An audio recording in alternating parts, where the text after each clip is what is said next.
Yo, it's that time. Get ready to unwind with Jillian on the mic. The best you'll find. Pop that cork. Let's start to chat on the Polywine podcast, where it's all that. Join the crew as we dive into the scene. Current events heated, know what I mean? Jillian sitting pretty while pouring the wine. Hot topics bubbling, everything aligns. From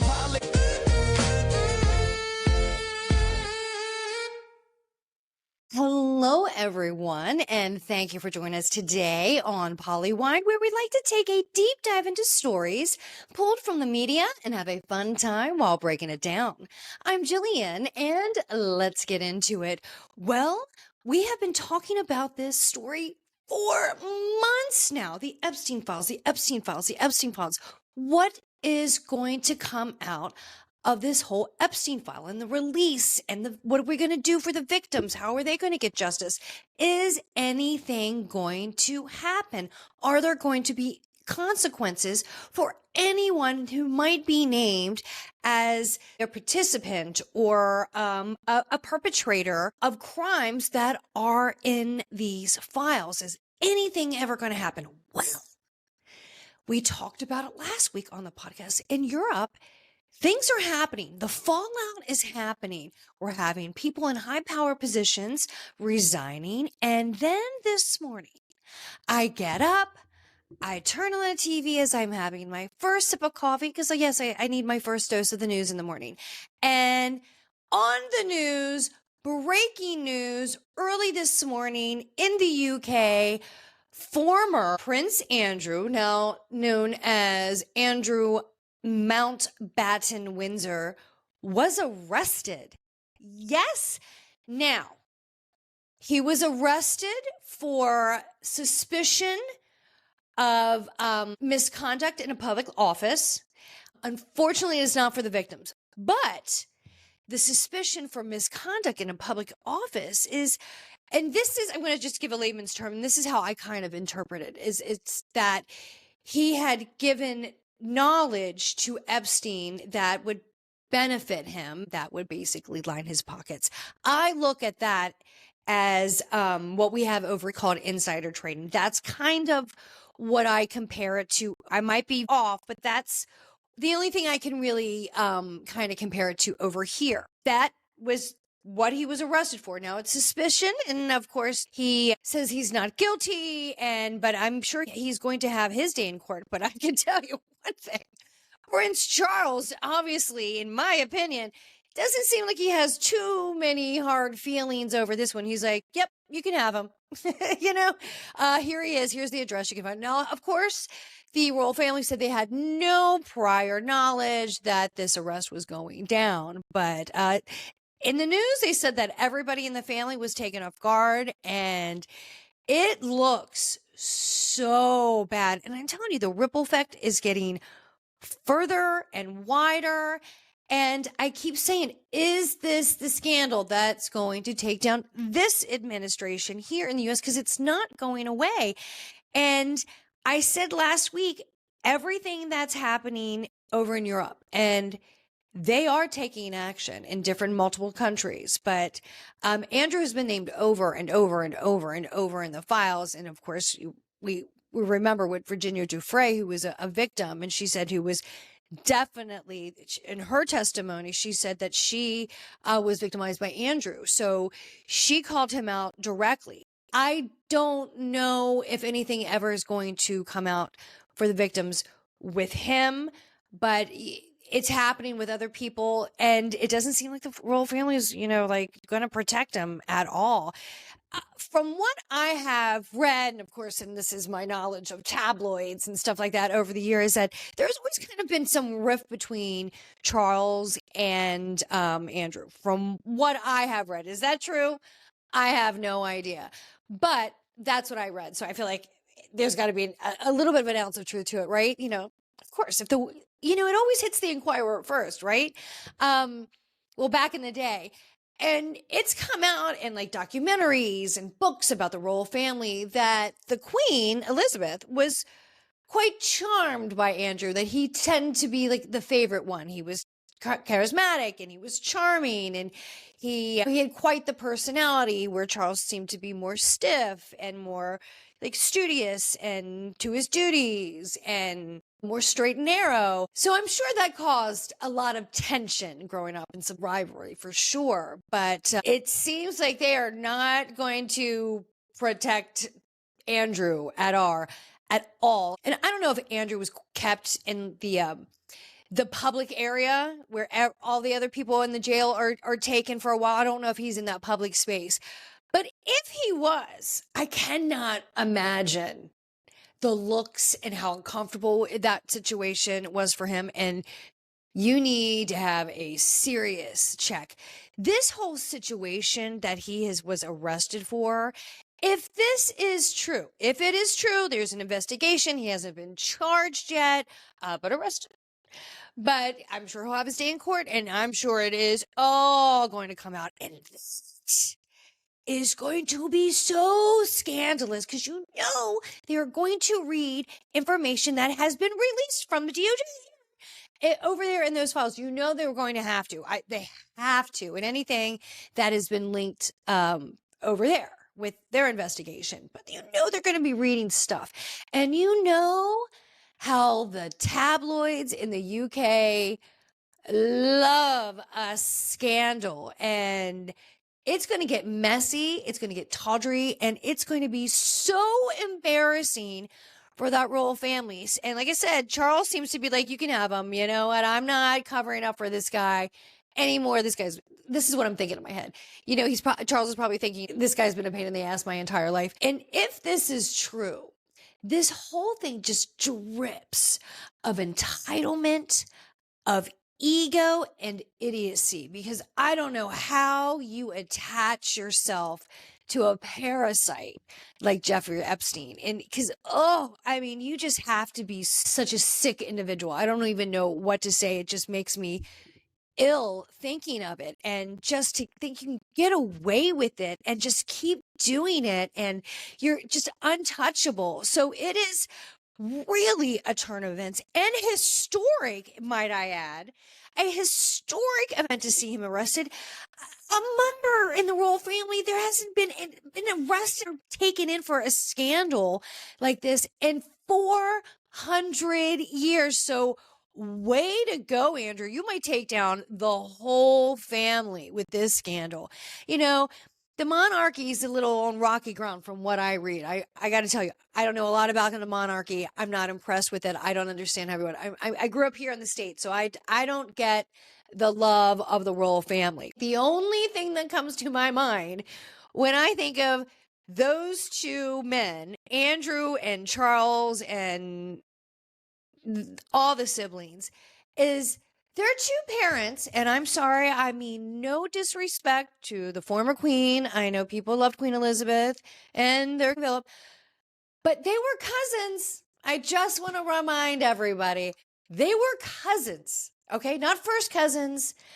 Still doesn't matter. If you can say that somebody else in your family was related to your spouse, it's too close. It is too close. So I just want to remind you, they are byproducts of cuz snugglers, okay? And that's a little history fun fact, but it's true, guys. It's true. And when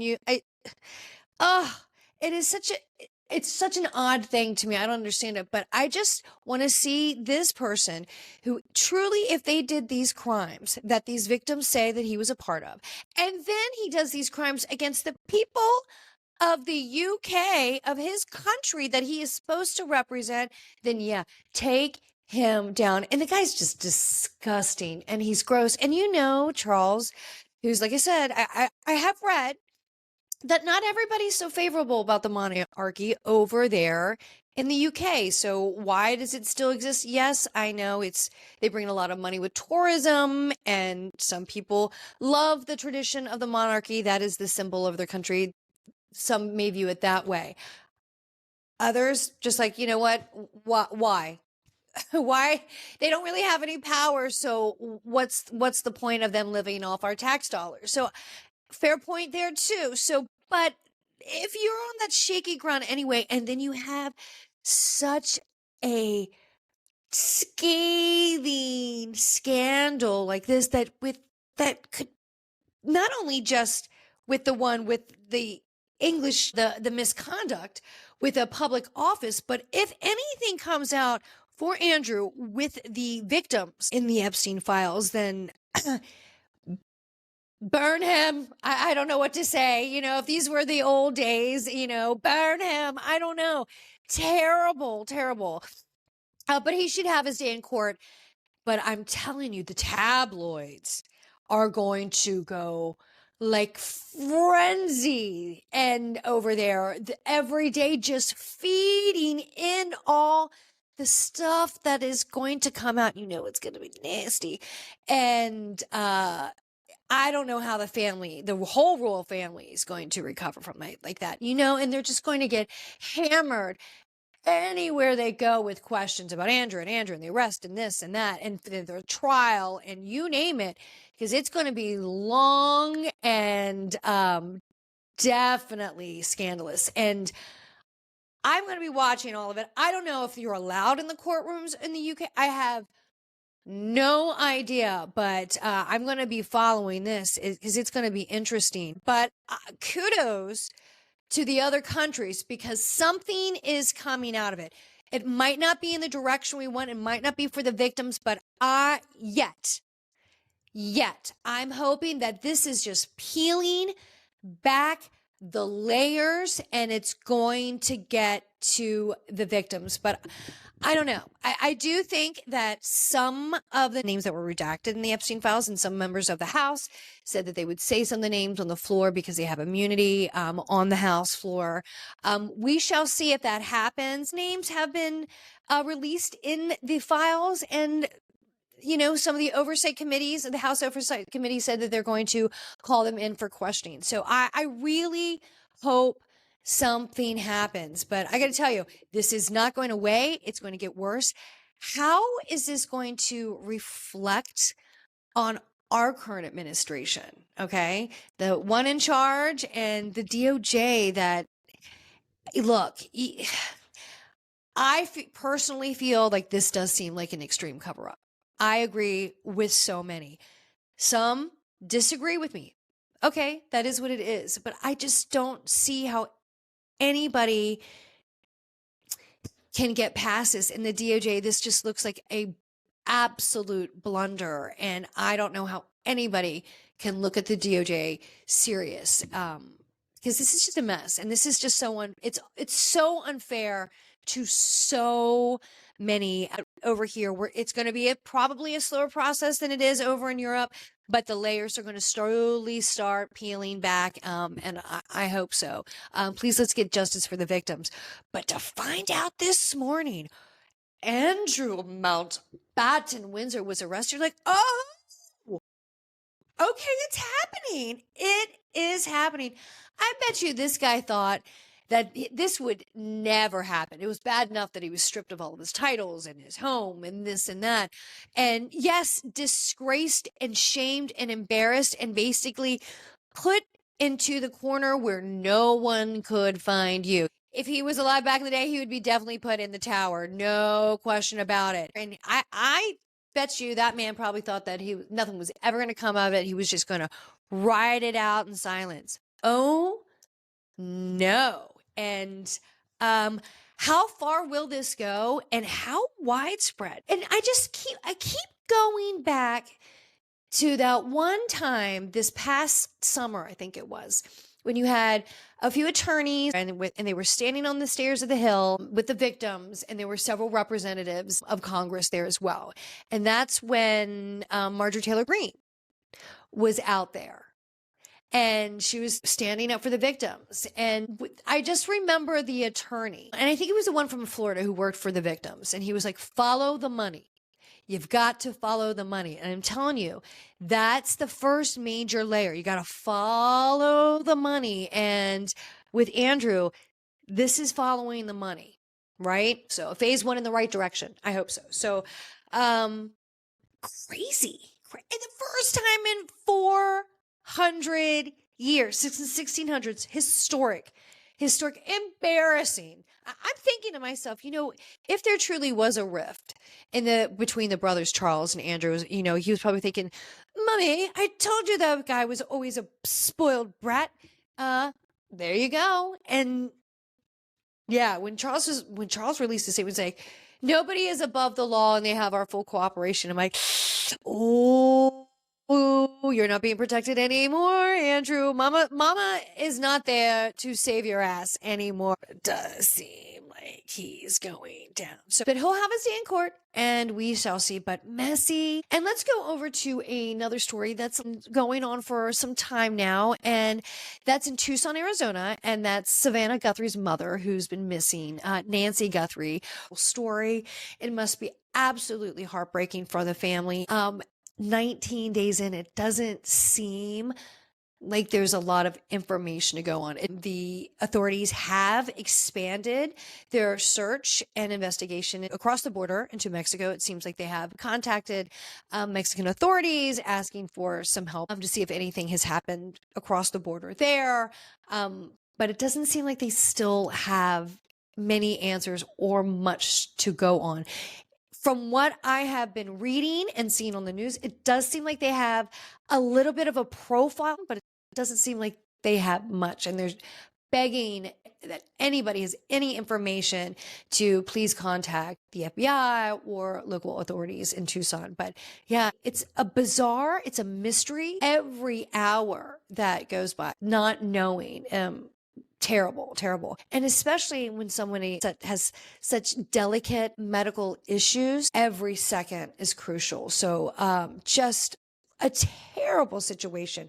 Our heart goes out to the family, but I just hope that we have something soon, and really just most of all have a positive outcome. We want Nancy to be reunited with her family alive and well. But every day that goes by, you can't help but your mind to wander, and there's what if questions, and it's been some time, and we just really have our fingers crossed and hope for the best, and wish the most to the authorities. But what just a puzzling situation. And there have been some ransom notes that have been sent to different outlets of media, to local media and news, and actually to TMZ has received several notes. And they have, of course, forwarded everything to the FBI and local law enforcement. And I think the big question is it authentic? Are these truly the people that may have Nancy Guthrie? We just don't know how authentic these ransom notes are. So it's just bizarre and scary, and just the not knowing is the worst part of all. So our hearts go out to you, to the Guthrie family. Just awful. And let's go on to some happier news. So let's do a quick pivot over to the Olympics in Milan. Well, we are in the second week, and of course we've had some beautiful moments and some sad falls to watch as well. It happens. Everybody has a good day and a bad day in sports, but some of these moments of gold medal moments are absolutely inspiring and amazing to watch. But I don't know if you saw the most talked about scene in the Olympics so far. Yes, last week we talked about the Norwegian biathlete that cried on television about cheating on his girlfriend. But this one takes a cake. Forget about that guy. We have a new star, and that is on the 18th of February, when the female cross-country skiers were finishing a race. An incredible race. You see these two female athletes, skiers, sprinting down to the finish line, just sprinting, focused, and out of nowhere, this dog comes racing onto the field. And let me tell you, a wolf, by the way, which at first I was like, when I saw it, I was like, oh my God, that's a wolf. Is that a wild wolf? And it was not a wild wolf. It was actually a local official's family dog who, yes, it was a Czechoslovakian wolf dog, 2-year-old Nazul, by the way, great name, saw a moment and took off running, got loose, took down that fairway, and was all smiles, in perfect stride, every inch of it, just stunning, gorgeous. and finished line right behind the two athletes. It was hilarious watching this. I think I've watched this probably like 10 times. It's so cute. You see these two women just going to the finish line, full sprint, focus, and you see this dog just come up and just smiling, tongue out, just as happy. He's like, I'm going to get you. I'm going to get you. And the skiers, it looks like they are completely unaware that this dog is tailing them. And you see the women cross the line neck and neck, and they collapse, and this dog just comes running up behind them, just like, hello, hi, that was awesome. And the best part was the announcers just going, and here they come to the finish, and all the focus goes to the dog. And you know how they have that photo finish? Well, yeah, I didn't see one of the two women. I saw them of the dog. So everybody was like, what? This is just hilarious. Thank goodness that was a friendly dog, but I can't imagine what the skiers were thinking after they go collapse after this race. And this wolf is coming right up to him. Happy as can be, like, hello. You want to do it again? The cutest dog. So Nazul, and by the way, I was reading an article about it, and they said that the dog made a qualifying time, which I was like, that's the best line too. So qualifying time to the finish, we have gold, silver, and bronze goes to the 2-year-old Czechoslovakian wolf dog, Nazul. Great name, but really funny. I can't imagine what the owner was saying, like, please don't touch the skier. Don't affect the race. That would be awful if he took down one of the athletes. That would just be terrible, but everything ended up being fine. Everybody laughed about it. And, and out of all the athletes with the photo finish, those two women are going to be the only ones that have a wolf in the background, right? That's smiling just as big as they are. So I just thought that was a great story. And funny, you don't hear stories like that at the Olympics. We're so serious. So everybody loved it. Everybody was talking about the dog. And I loved the dogs just like walking over to everybody and everybody scratching the dog. It was very, very cute. Just something you never see. I'm like, I was like, oh, is that a wolf?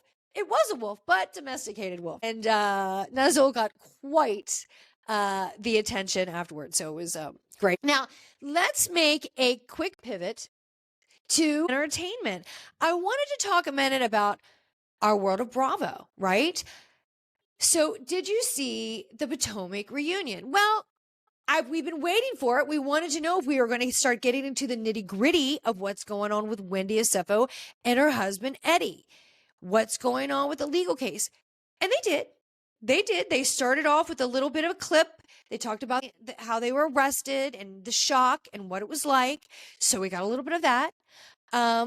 Heavily edited, right? But it was sad to hear about the whole situation with the kids. That was very sad, sure. But then we get to the reunion and Wendy walks out and I was like, hi, Wendy. It seems like nobody's really talked to Wendy since all of this went down. So they're learning about this just like you and I. And so that made it good. But it did seem like they were a little bit more lenient on Wendy than they were on Miss Karen. I mean, they were judging Miss Karen. They were really going hard on Miss Karen. Now, I understand different circumstances, but it's not good. It's not good. Maybe they were like, she's probably going to get in trouble. So let's just be nice because we're not going to be seeing her for a while. Maybe, I don't know. But it just seemed like they were just a little bit more chill with her than with Karen. Although Karen's going to come out and Karen's going to give her jailhouse wisdom. She's going to give it to you. And listen, Wendy, Karen has seen things. Now it's your turn, Wendy. It's your turn. So, we got into a little bit. Somebody was already asking, one of the viewers already wrote in about Ashley. You seemed very mean this year, a little bit bullish, and you were really going after Angel, and they got into that. So I liked it. We're going to get in more into it. But yes, it was a decent start. I would say a solid start. So I'm definitely down. And speaking of the reunions, I don't know if you've been hearing the online gossip, but have you heard about it? Of course, Andy Cohen's going to be there. The reunion with the Traitors season 4. Okay. Yes, they have filmed the reunion and some little bit of gossips coming out about what happened at the taping. And Andy, it sounds like it was madness and magic all in the same time. I cannot wait to watch it. From what I have read online, and do I know if it's 100% true or not? I don't, but sounds like it might be that everyone was going in on Colton hard. This is what I have been reading online, and we're going to find out when it finally airs on Peacock. But it sounds like everybody went in for Colton. It sounds like a lot of people were pissed at Rob, but it sounds like everybody kind of understood that it was a game and he was really driven by the game. But personally, everybody kind of like Rob, so I guess he got a little bit of a pass. But it sounded like Candace and Lisa brought the drama and the yelling, total housewives fashion. But it sounds like they really go in after Colton, and there was a lot of fighting, and it seemed like it got really personal. And some of Colton's allegations against him in his past come up. And so this is what I was reading online, and I'm like, okay, well, this is going to be an excellent reunion, because I was so happy that Andy did the reunion last year. Definitely took it up. Alan Cummings can do no wrong in my book, but Andy Cohen is so seasoned at these reunions after he has been pushed, shoved, and yelled out by housewives for what, almost 2 decades now. That guy has thick skin. And I love the fact that now that he's a dad, he just can't take it. He's just like, enough. Like, he has such that parent, enough. Like, I am tired and I'm over it. So I love that about him. Like, he would take it before, not anymore. And I really like it. So I can't wait to watch it, because I think this season of The Traitors has been a very, very good season. Rob is by far my favorite. I'm sorry. I love him. I think he's great. I think he has played this game excellent so far. He really has. Who would have thought this young guy with his little crop sweaters coming in from Love Island would be killing it at this game? He's very smart. He's super savvy. He really can play the part well, like a complete loof. Like, and I mean that in the best way, because he's under the radar, because everybody thinks he's like, absolutely, he's a faithful. So he has everyone fooled. So he's awesome. Even though a few people are picking up on the scent because Candace threw him out. So, but other than that, he's really doing a good job covering his tracks. But I think this last week, with Eric pulling him in as a new traitor, I think this could come back to him. But so far, he's played a great game. Who's going to be the next to be murdered? And who's the next to be banished? But I am really enjoying the season. I like this show a lot. I love the play of deception and trickery. I do. I really enjoy this game, and I like the cast a lot. And Dorinda, I was so sorry to see you go. I know. I love how everybody toasted to Bluestone Manor. And if I might say this, I think I love Johnny Weir more every week. I just think he's great. I think he's so sweet and funny, and I think he could go the distance. He keeps saying, I want to win. And that man trained his entire life to be an Olympic athlete, and he made it there. So I'm telling you, he's got the drive. He could do it.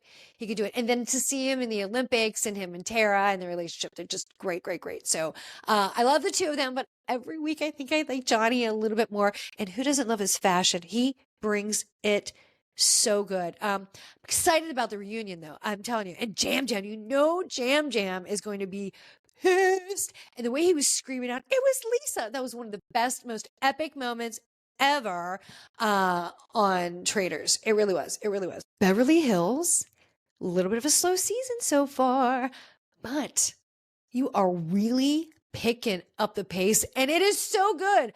I am liking this season. Rachel Zoe, Bose, Dorit, you can sure throw something in there too. Erica, Kyle, you're on the outskirts of your party, girl. So get yourself back in there. But I am really liking this new clique. Kathy, Kathy's like, I'm going to be with those girls. And, Kathy and Rachel have a very sweet relationship. So, yeah, I think your sister's going to jump ship too, Kyle. So, I'm going to be watching that too. And Reza was on Watch What Happens Live the other night. And they're like, who do you think is the most overrated housewife? And he's like, I think Kyle Richards. And of course, Kyle didn't like that. But I was like, I say that too. Everybody gives me shit. So I'm with you, Reza. And the Valley Persian style. I missed you, and I really missed you and MJ together. I'm so happy to see you guys together. But this group that you have brought on, messier than the first one on the show. So yeah, I'm watching it. I'm trying to get there, but I am happy to see Rez and MJ back together. And MJ, I'm sorry to see you in Tommy Split. It's sad, but go live your best life. And you are back with your friend again, so you're going to be happy. And Vita, nobody is better than Vita. So just give me a little more Vita in my life, please. And all of her jewelry, fabulous. I love it. And talking about fabulous, there is kind of something oddly fabulous, addictive that I've been watching, and that's over on FX. Have you watched The Beauty on FX? Okay, Ryan Murphy, I love you so much. I talk about you all the time. I talk about all your shows. And The Swans, still probably one of my most favorite things that you've ever put out. Both versions. Joan Collins one and the one with Capote. Loved it with Naomi Watts. And so good. That whole Thanksgiving scene. Probably one of my most favorite scenes ever. I love it. So, but anyway, he has so many great shows. And his catalog of stellar shows, it just goes on and on and on. But this one, I'm not into like the sci-fi. I'm not into horror. And this kind of is a mix of all of those. It's called Beauty, and it's a thriller, horror, drama, sci-fi, if you will. Ashton Kutcher's in it. Vincent D'Onofrio, who, God, I will always think of Vincent D'Onofrio from Full Metal Jacket. Always. And he's done so many other things, but still, it's still a great movie, no matter how much time goes by. And by far, the most classic beauty of all time, one of my favorite of all time. This lady comes from entertainment and beauty dynasty in Italy, and that's Isabella Rossellini. She is in this show, and the premise about this show is that Isabella Rossellini and Vincent D'Onofrio are a couple that hate each other pretty much, but they're the wealthiest people in the world, and they're not going to divorce because that means too much dividing of assets and financials, so it's not going to happen. But Vincent D'Onofrio is in constant chase of like this something new to make him relevant and put him on the world stage. And he basically wants to become like this new Steve Jobs and just find something revolutionary and pioneer something and create this ultra status. And he's pretty much failed at everything else. So he is just longing for this. So he comes across this new like bioengineering technology that you inject it into your body, this virus, and it completely alters your DNA and your makeup, and it changes you from inside and out, youthful and absolutely beautiful and perfect in every way. But there is a fatal flaw with this experimental drug. And Vincent D'Onofrio steals it, gives it to himself, becomes youthful. The youthful Vincent D'Onofrio is played by Ashton Kutcher. And he wants to basically get a monopoly on this new experimental drug that is a virus that he can market to the world and become this new biggest, best thing. And everybody wants to be beautiful, right? Well, this medicine, drug, or virus gets out and people steal it. They want to be beautiful. They have this need. They want to be perfect and beautiful.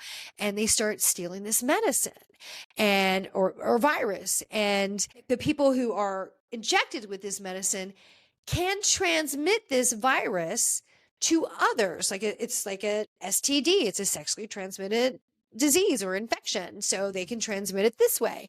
And it's passing on. And Ashton Kutcher basically hires this fixer that's an assassin to go off and start killing these people that are infected with this virus, because if it's out in the general population, right, anybody can get it, and he doesn't have a monopoly on this market. And the assassin, this character, is just oddly fascinating, with his 80s music passion, and he's just a complex, interesting character, and I kind of like him in a weird way.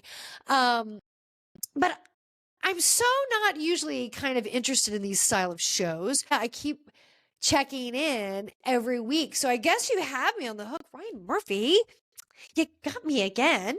But I do. I turn in every week to watch. I'm like, what's going to happen this week? And here's the thing. When I say there's a fatal flaw with this virus, over time, it spreads throughout your body, that it becomes so volatile and unstable, this virus, that you explode. So people are exploding all over the place. I don't know. What are your thoughts? Have you seen it? Do you like it? So talk to me. So we're going to get into some more shows next week. We're going to cover the reunion. Of course, talk about Traitors. There's a lot more to talk about, and we'll catch up next time. But that is it for us today. Thank you so much for joining the show. Follow Polywine on Instagram at PollyWineTime. And listen to Polywine wherever you get your podcasts. We'll see you next time. Talk to you soon. Bye.